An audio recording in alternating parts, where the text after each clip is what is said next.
1969 வட ஆற்காடு மாவட்டம் ஆம்பூரில் பிறந்த நெருப்பு தடகள விளையாட்டில் தான் பெற்ற அனுபவத்தை அரசியலில் பிரதிபலிக்கும் ஆளுமையின் சிறப்பு. பிரேமலதா விஜயகாந்த்.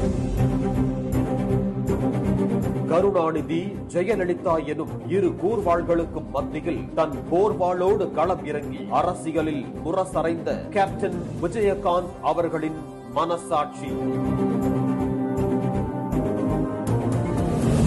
நெஞ்சில் நேர்மை, சொல்லில் வாய்மை, அரசியலில் தூய்மை, அன்பினில் தாய்மை என பல லட்சம் கேப்டனின் தொண்டர்களுக்கு அண்ணியாகவும் பல நேரங்களில் அன்னையாகவும் வழிநடத்தும் ஆளுமை மிக்க அற்புதம் இவர்.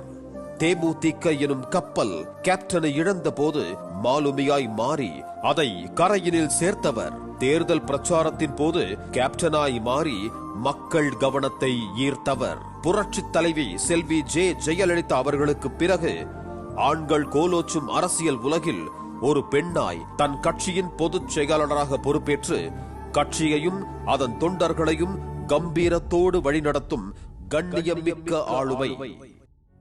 இவரது அரசியல் பயணம் வெறும் பதவிக்காக அல்ல, அது ஒரு கனவுக்காக, ஒரு சமூக மாற்றத்திற்காக என்று ஆண்களே